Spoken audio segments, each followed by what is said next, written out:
आज हम एक बहुत ही क्लासिक और ज़बरदस्त वाक़े पर बात करने वाले हैं। ये कहानी बज़ाहिर बहुत सादा सी है, लेकिन यकीन माने इसके अंदर छुपे असबाक कमाल के हैं। हम देखेंगे कि दयानतदारी कैसे अपना असर दिखाती है। तो बिना किसी ताख़ीर के सीधा इस दिलचस्प कहानी के मुताले की तरफ चलते हैं। ज़रा सोचें, जब कोई नहीं देख रहा होता तो हमारे किरदार का असल पैमाना क्या है? ये एक ऐसा सवाल है जो सीधा हमारे ज़मीर से जुड़ा है। जब इंसान बिल्कुल अकेला हो, कोई जज करने वाला ना हो और पकड़े जाने का भी रत्ती बराबर डर ना हो, बस वही लम्हा तय करता है कि हम असल में क्या हैं। दयानतदारी दिखावे का नाम नहीं है, बल्कि ये तो तन्हाई का इम्तिहान है। आज की पूरी गुफ्तगू का महवर भी बिल्कुल यही सोच है। चलें कहानी के पहले हिस्से की तरफ बढ़ते हैं। अहमद एक ईमानदार लड़का। तो कहानी कुछ यूं शुरू होती है कि अहमद नाम का एक लड़का एक छोटे से गांव में रहता था और पूरे गांव में उसकी पहचान एक नेक और इंतहाई ईमानदार बच्चे की थी। अब हम सब जानते हैं कि छोटे इलाकों और गांव देहातों की एक खास बात होती है, वहां कोई बात छुपती नहीं है। अगर कोई सच्चा है तो पूरा गांव उसकी गवाही देता है। अहमद का भी यही मामला था। वो अपने अच्छे अखलाक की वजह से सबकी आंखों का तारा था। अगर हम अहमद की शख्सियत को देखें तो उसके दो बड़े सतून थे। एक तरफ हमेशा सच बोलना, जो कि सच्ची नीयत की निशानी है, और दूसरी तरफ हमेशा दूसरों की मदद के लिए तैयार रहना। ये महज हवाई बातें नहीं थी, बल्कि इसकी रोज़मर्रा ज़िंदगी का हिस्सा थीं। और यही वो मजबूत बुनियाद है जिस पर हमारी इस कहानी का अगला और सबसे अहम मोड़ आने वाला है। और अब कहानी में आता है एक ट्विस्ट। हमारा दूसरा हिस्सा, गुमशुदा पर्स। एक दिन अहमद रास्ते से गुजर रहा था कि अचानक उसे एक पर्स मिला, और वो भी पैसों से खचाखच भरा हुआ।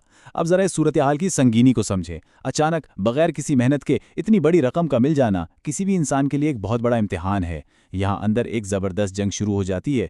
एक तरफ लालच कहता है कि रख लो, किसे पता चलेगा, और दूसरी तरफ ज़मीर आवाज़ देता है। ये वो फैसला को लम्हा था जिसने अहमद के उसूलों का इम्तिहान लेना था।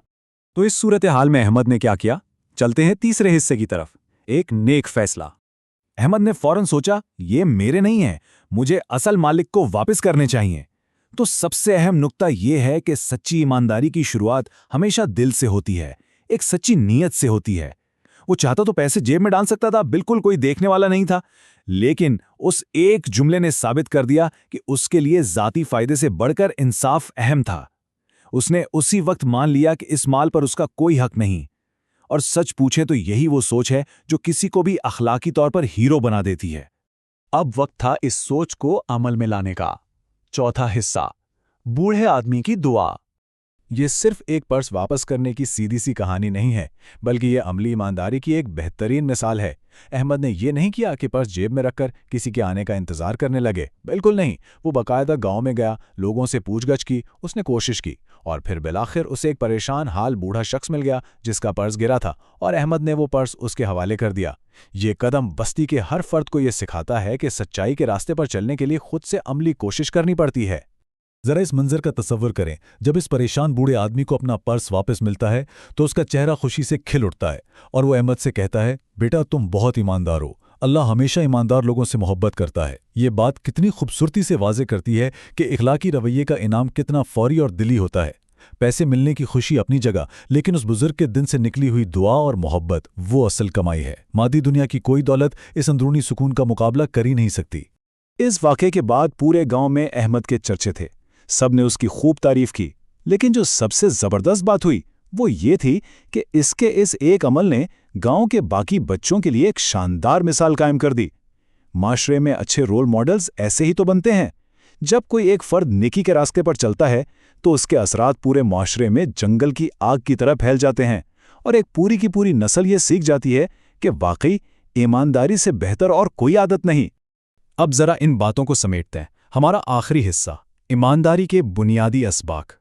इस पूरी कहानी को अगर निचोड़ा जाए तो तीन बड़ी और सीधी सीधी बातें सामने आती हैं। पहली, हमेशा सच बोलें, क्योंकि ये इंसान के अंदर को बिल्कुल साफ कर देता है। दूसरी बात, दूसरों की चीज़ें पूरी अमानतदारी से वापस कर दें, इसी से तो माशरे में भरोसा और एतमाद बनता है। और तीसरी, सबसे अहम बात, अच्छे कामों से हमेशा इज्जत मिलती है। अहमद को मिलने वाली मोहब्बत इस बात का पक्का सबूत है कि की गई नेकी कभी रायगा नहीं जाती। ये तीनों बातें मिलकर एक बेहतरीन माशरे की बुनियाद रखती हैं। तो आखिर में एक बहुत ही अहम सवाल सोचने के लिए छोड़े जा रहे हैं।